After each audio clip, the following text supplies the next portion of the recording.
Hey everyone, welcome. Today we're tackling the European Commission. Now I know what you might be thinking. It's often totally misunderstood, and some people even call it a strange beast. But honestly, don't worry, we're going to break it all down today.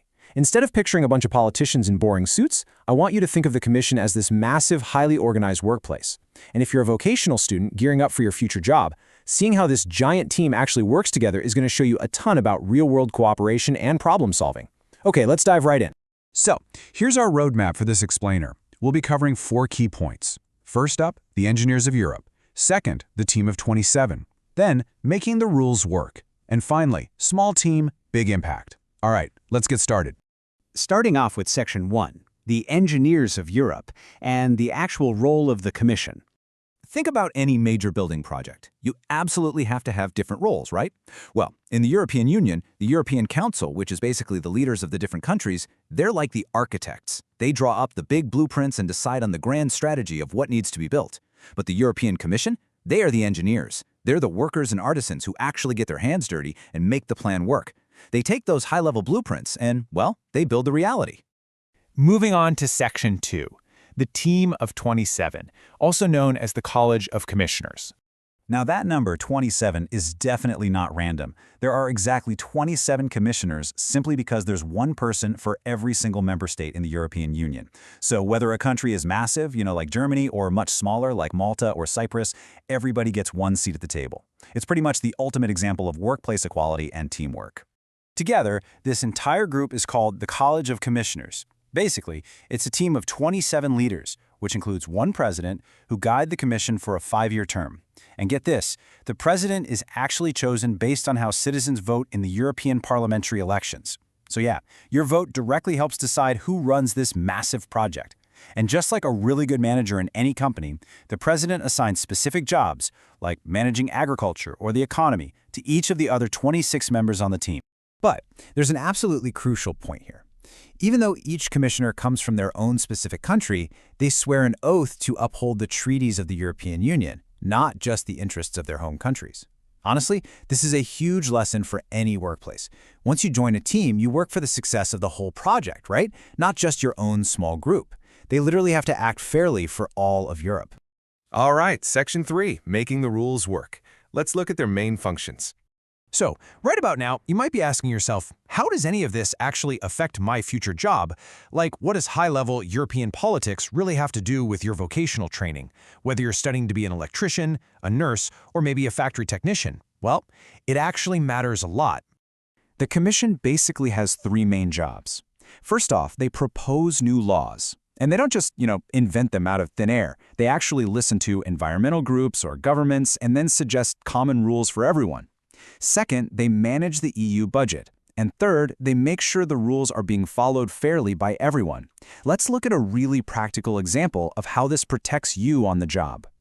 Okay, imagine you're working in a factory that handles chemical waste. The European Parliament and Council might approve a brand new law on how to dispose of this waste safely, right? To protect the workers and keep the rivers clean.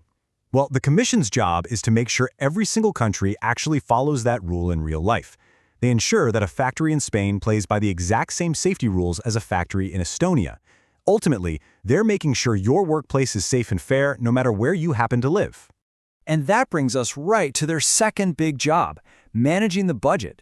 The Commission handles the funds for some pretty amazing programs, like the Erasmus Plus student exchanges.